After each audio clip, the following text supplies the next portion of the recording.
오늘 본문에서 예수님은 십자가에서 죽으셨습니다. 그 당시 로마 시민들은 십자가형으로 사형당하지 않는다는 법이 있었습니다. 왜냐하면 십자가형은 사형 방식 중에 가장 잔인한 방식이었기 때문이었습니다. 그래서 로마 시민이었던 사도 바울은 십자가형이 아니라 머리가 잘리는 사형을 당했습니다. 그러나 로마 시민이 아닌 베드로는 십자가형으로 죽었습니다. 십자가에 오랫동안 매달려 있다가 죽는 것보다 머리가 잘려서 빨리 죽는 것이 로마 시민들에게 주는 하나의 혜택이었습니다. 머리 자르는 사형 방법이 십자가보다 더 고통을 줄이는 사형이라고 그들은 생각을 한 것입니다. 그래서 프랑스에서는 기요틴이라 불리는 머리만 자르는 사형대가 있었습니다. 그림을 보시면 그것이 어떤 것인지 다 아실 것입니다. 저렇게 기요틴이 저렇게 생겼습니다. 프랑스 국왕 루이 16세와 그의 부인 마리 앙뚜아네트도 저 기요틴으로 사형당했습니다. 그림을 보시면 잘 아실 수 있겠습니다. 그들은 자기들의 왕과 왕비에게 그런 사형 방법이 맞다고 생각했을 것입니다. 그러나 한국에서는 그런 참수형은 왕이나 왕족에게는 수치스러운 것이었습니다. 그래서 왕족이나 귀족들을 죽여야 했을 때는 그들에게 사약을 마시게 하였습니다. 오래전 한국인들은 참수형을 가장 비참한 사형으로 여겼습니다. 왜냐하면 오래전 한국인들은 부모에게서 받은 신체 중 일부를 잃는 것은 불효라고 생각했습니다. 그러나 그것보다 더 비참한 사형이 있었습니다. 그것은 반역자들에게 주는 사형 방식으로서 거열형이라고 있었습니다. 사진을 보면 그것을 금방 알 수 있습니다. 저렇게 사람을 줄에 묶어서 사지를 저렇게 짐승을 끌게 해서 죽이는 그러한 거열형이라는 것이 사형 방법이 있었습니다. 이런 사형도 끔찍한데 그것보다 더 잔인한 사형 방법이 중국에 있었습니다. 그것은 사람 살을 조금씩 베어내며 아주 천천히 죽이는 능지형입니다. 영어로 1000번 벤다라는 번역, a thousand cut라고 번역을 했습니다. 그것은 사람을 아주 천천히 살을 조금씩 베어 죽이는 아주 끔찍하고 잔인한 사형 방법입니다. 어떤 서양 사람이 찍은 그 능지 사형 사진들을 저는 인터넷에서 보았습니다. 그 사진들이 너무나 잔인해서 여러분들에게 보여줄 수가 없을 정도입니다. 사형 집행자의 실수로 그 죄수가 빨리 죽으면 그 사형 집행자가 처벌을 받았습니다. 그 사형 방법은 아주 천천히 죽여야 하는 사형 방법입니다. 그것처럼 십자가도 사람을 아주 천천히 죽이는 아주 악명 높은 사형 방법입니다. 로마 제국에서 스파르타쿠스와 그를 따르던 노예들이 반란을 일으켜서 6,000명을 십자가형으로 죽였다는 역사 기록이 있습니다. 십자가형은 사람을 아주 천천히 죽이는 사형 방식입니다. 그래서 십자가에 달린 어떤 사람은 목말라서 밤새 물을 달라고 소리를 지르고 어떤 사람은 며칠 동안 가족들의 이름을 부르면서 죽어갔습니다. 그 소리를 듣는 가족들이나 동네 사람들은 그들의 부르짖음 때문에 밤에 잠도 못 잘 정도였습니다. 그 가족이나 친구들이 와서 십자가 죄수들을 풀어주지 못하도록 로마 군인들이 철저히 지키고 있었습니다. 로마 군인들은 다른 사람들에게 십자가의 그 죄수들이 죽어가는 것을 보게 하면서 반란을 일으키지 못하게 경고를 하였던 것입니다. 이렇게 십자가 사형은 사람들에게 며칠 동안 보여주며 경고하는 사형 방식입니다. 그런데 오늘 성경 본문에서 유대인들이 십자가의 시체를 치워달라고 빌라도에게 요구를 합니다. 이날은 예비일이라. 유대인들은 그 안식일이 큰 날이므로 그 안식일에 시체들을 십자가에 두지 아니하려 하여 빌라도에게 그들의 다리를 꺾어 시체를 치워달라 하니라고 했습니다. 금요일 저녁부터 안식일이 시작이 됩니다. 그리고 그 안식일은 유월절과 같은 시기라서 큰 날, 큰 명절이었습니다. 많은 유대인들이 모여 하나님께 예배드리는 유월절 명절에 십자가에서 소리 지르는 죄수들이 있는 것이 보기 싫었던 것입니다. 그리고 하나님께서 성경에 이렇게 명령하셨습니다. 사람이 만일 죽을 죄를 범함으로 네가 그를 죽여 나무 위에 달거든 그 시체를 나무 위에 밤새도록 두지 말고 당일에 장사하여 네 하나님 여호와께서 네게 기업으로 주시는 땅을 더럽히지 말라. 나무에 달린 자는 하나님께 저주를 받았음이니라 하셨습니다. 하나님께서 시체를 계속 나무에 밤새 매달아 두지 말라고 명령하셨습니다. 당일에 장사하라고 하나님께서 명령하셨습니다. 근데 십자가 사형은 그렇게 하루 만에 죽는 사형 방법이 아니었습니다.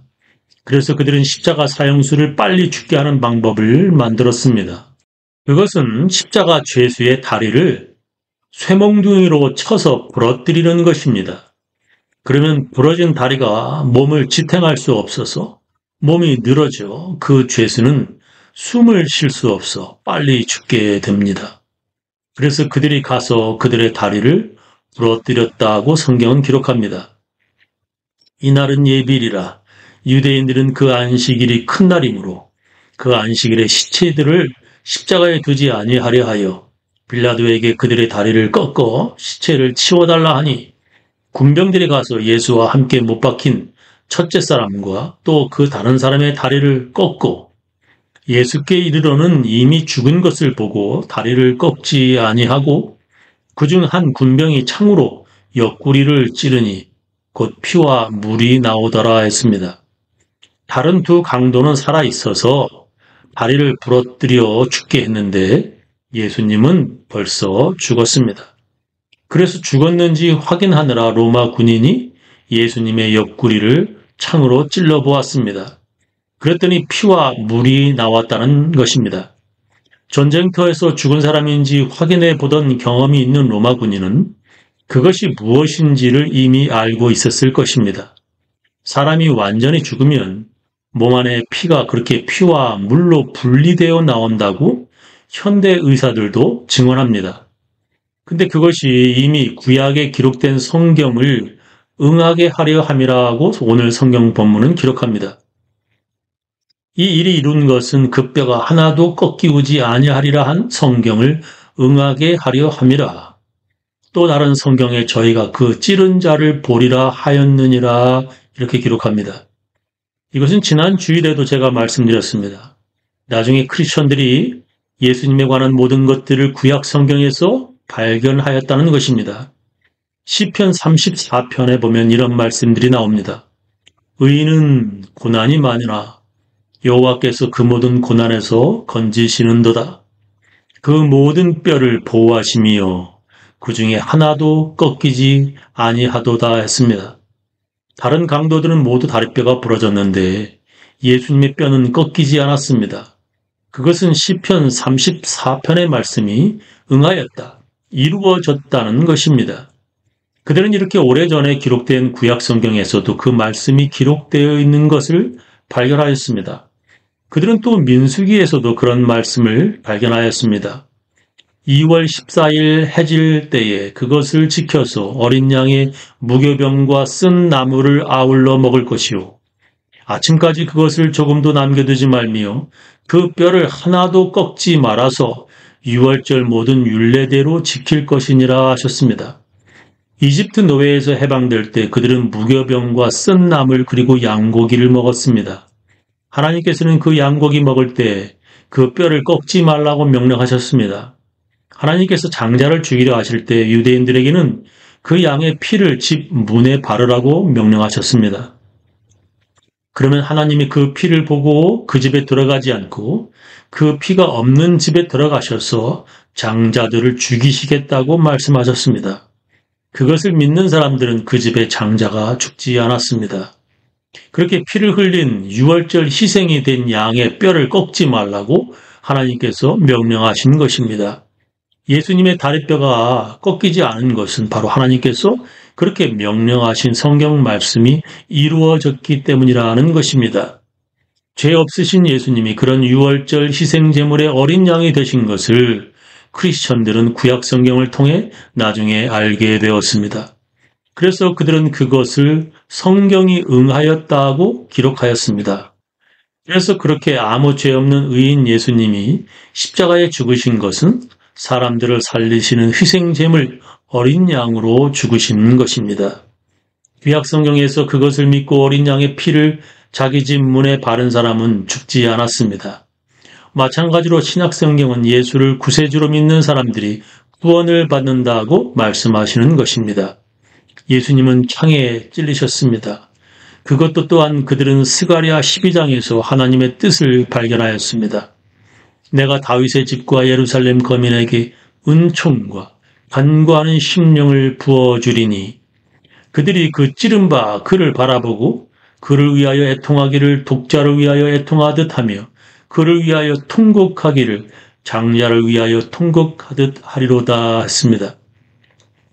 하나님께서 하나님의 은총과 간구하는 심령을 부어주실 것이라고 말씀하셨습니다. 그런 하나님의 은혜를 받는 사람들이 어떤 사람들입니까? 그들은 바로 자기들이 찌른 그를 바라보며 마치 자기 독자 아들이 죽은 듯이 애통하고 통곡하는 사람들이라는 것입니다. 하나님께서 은총과 간구하는 심령을 부어주실 것이다. 진짜로 하나님의 은혜를 받은 사람들이 누구냐? 그들은 바로 자기들이 찌른 그 사람을 바라보며 가슴을 치며 애통하고 통곡하는 사람들이라는 것입니다. 예수님은 우리 모두의 죄를 위해 찔림을 받으셨습니다. 그것은 죄 많은 우리가 죄 없으신 예수님을 찌른 것과 같습니다. 그것을 깨닫고 통곡하는 자들이 진짜 은혜 받은 자들이라는 것입니다. 그런 사람들이 모인 곳이 바로 교회입니다. 근데 언제부터인가 교회에 다른 사람의 죄를 찾아내고 손가락질하는 사람들이 많아졌습니다. 그러면서 자기들은 은혜 받은 사람들이라고 그들은 주장합니다.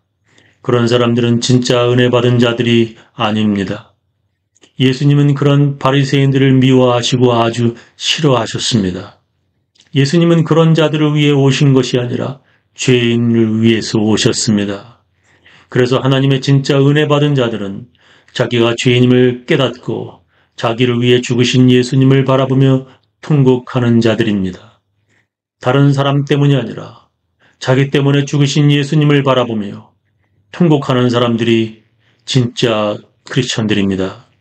저는 우리 교인들 모두 자기 때문에 죽으신 예수님을 바라보며 사시기를 예수님의 이름으로 축원합니다.